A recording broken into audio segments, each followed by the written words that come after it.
Some iron from the Middle Ages has been sitting outside for hundreds of years. Through rain, freezing winters, structural stress, and it still hasn't snapped the way modern steel does. Not cleanly, not suddenly. And that's strange, because if you actually look at it up close, it doesn't look impressive at all. It looks wrong. Rough surface, uneven texture, dark streaks running through it like scars. By today's standards, this isn't high-quality metal. It's full of what we would call defects, the kind engineers spend billions trying to eliminate. And yet, some of these pieces are still holding buildings together after 400, even 600 years. There are wooden structures across Europe where the original iron nails are still in place. When restorers pull them out, expecting them to crumble or snap, they don't. They bend, slowly, reluctantly, like something inside is absorbing the stress instead of letting it break. And that's where things stop making sense. Because modern steel is supposed to be better in every measurable way. Cleaner, stronger, more controlled. We removed impurities, standardized composition, perfected structure. That was the goal. So why does this older, worse iron sometimes survive stress in a way modern metal doesn't? When you cut into it, you start to see something unusual. The inside isn't smooth or uniform.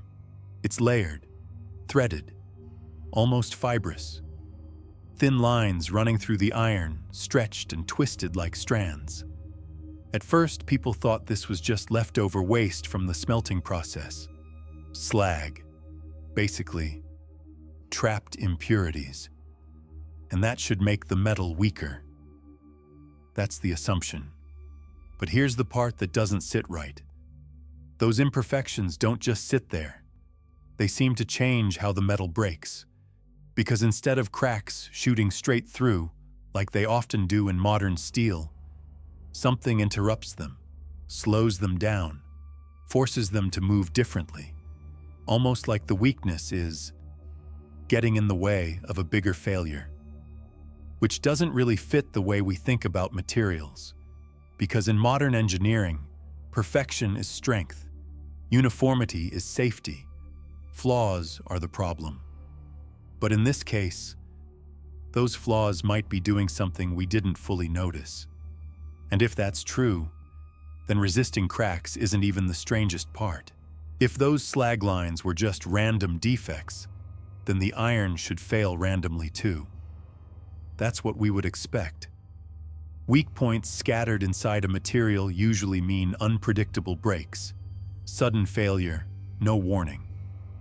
But when people have actually removed these old iron pieces, nails from timber frames, straps from doors, brackets from stone walls, the failure pattern doesn't feel random at all. It feels slowed down. There are cases where a medieval nail, pulled after centuries, doesn't snap under force. It bends first. Not smoothly like soft modern steel, but unevenly, resisting in one direction, yielding in another, as if something inside is guiding how the stress moves. Which is strange because guidance isn't what impurities are supposed to do. And yet those thin slag inclusions, they aren't just sitting there. They were stretched during forging, pulled into long, fibrous strands running through the iron. Not uniform, not evenly spaced, but directional. Almost like grain in wood. And that comparison starts to feel less metaphorical the closer you look. Because wood doesn't fail cleanly either. Cracks in wood don't usually shoot straight through without resistance. They follow the grain, get redirected, slow down, split apart. Energy spreads out instead of concentrating. And in some medieval iron, something similar seems to be happening. Except this is metal, not organic material.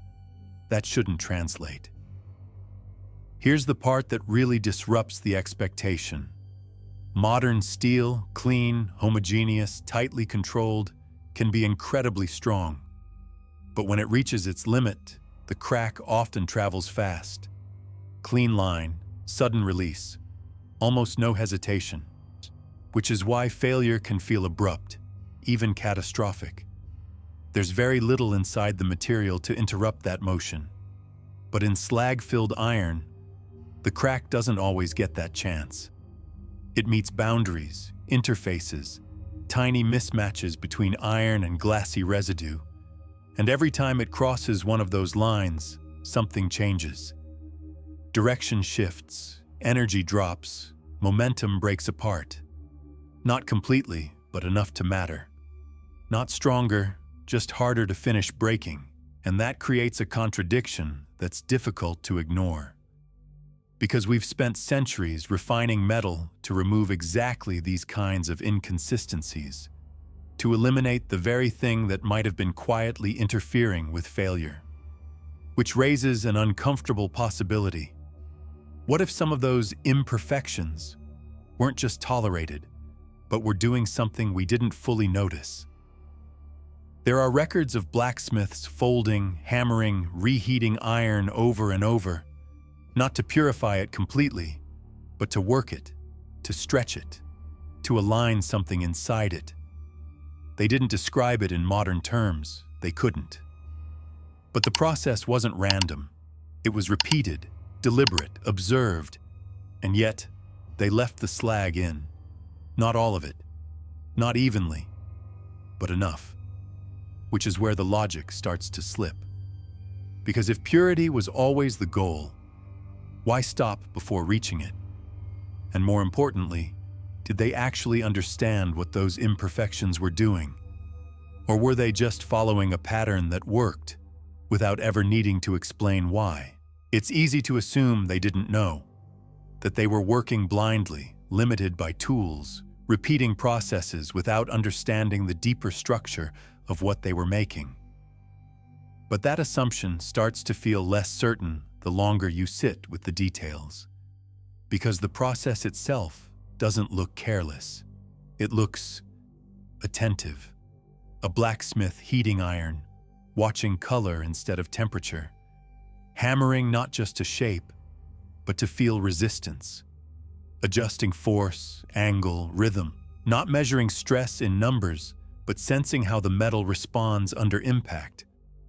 Which is strange, because none of that produces a perfectly controlled material, and yet it produces something that behaves in very specific ways. You can still see it in surviving pieces, layers folded into each other, slag stretched into lines that aren't evenly distributed, but aren't chaotic either. There's a kind of direction to it, a memory of motion, as if the metal remembers how it was worked. And that's where the question shifts, from material to human. Because maybe the iron wasn't just shaped by tools. Maybe it was shaped by decisions that were never written down. Small corrections, subtle adjustments, things that only exist in repetition. We assume knowledge lives in books, but for most of history, it lived in hands. And hands don't describe what they know. They refine it. There are accounts, scattered, incomplete, of smiths rejecting iron that looked fine to everyone else. Not because it was visibly flawed, but because it didn't move right under the hammer, which is a difficult thing to explain in modern terms. Movement isn't a property we usually assign to solid metal, and yet they were judging it that way. Not by purity, not by composition charts, by behavior. And that creates a quiet tension, because if the goal wasn't to eliminate slag completely, but to work it into the structure in a certain way, then the imperfection wasn't entirely accidental. It was managed, not fully controlled, but guided. And maybe that's why the result feels inconsistent to us now. Some pieces last centuries, others fail much earlier. The outcome depends on something subtle, something difficult to standardize. which is exactly the kind of thing modern manufacturing tries to remove. We replaced variability with consistency, replaced intuition with measurement, and in doing so, we gained reliability, but we may have lost a certain kind of adaptability inside the material itself. Because a perfectly uniform structure behaves predictably, but it also fails predictably. And that leads to a question that doesn't sit comfortably. If those older processes weren't trying to eliminate imperfection entirely, then what were they actually optimizing for? Not maximum strength, not perfect purity. Something else. Something that only becomes visible right at the edge of failure. And whatever that was, it doesn't seem to translate cleanly into the way we make steel today. If you follow that idea all the way through, it leads somewhere slightly uncomfortable.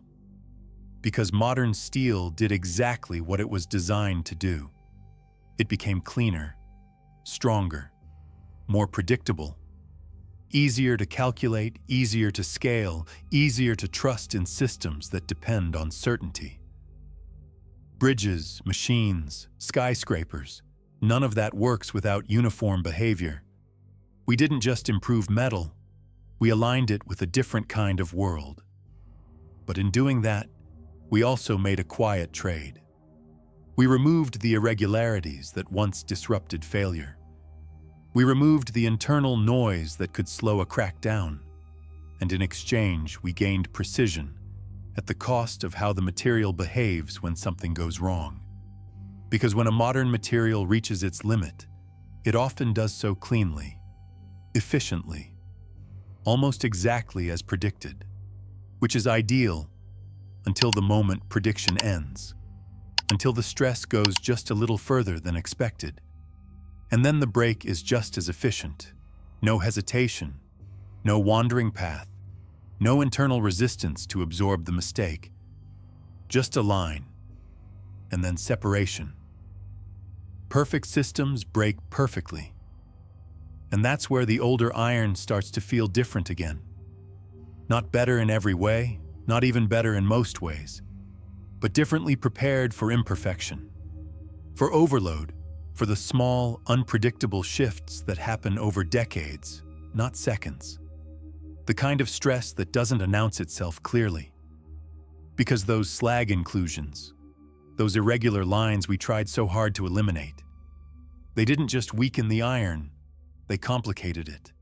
They forced cracks to make decisions, to change direction, to lose energy over time instead of releasing it all at once. And that meant failure, when it came, was often slower, less complete, sometimes survivable. But that kind of behavior is difficult to guarantee. It depends on how the metal was worked, on subtle variations, on things that don't scale cleanly across factories, which is exactly why modern production moved away from it. Not because it didn't work, but because it couldn't be perfectly controlled. And control became the priority. So what we gained is obvious: consistency, strength, efficiency. But what we lost is harder to measure. A material that could absorb uncertainty by containing a little of it inside itself. And maybe that's why some of those old iron pieces still feel slightly out of place. Not because they're stronger, but because they fail differently. And once you notice that, it becomes difficult not to wonder what else we've improved by making it easier to break.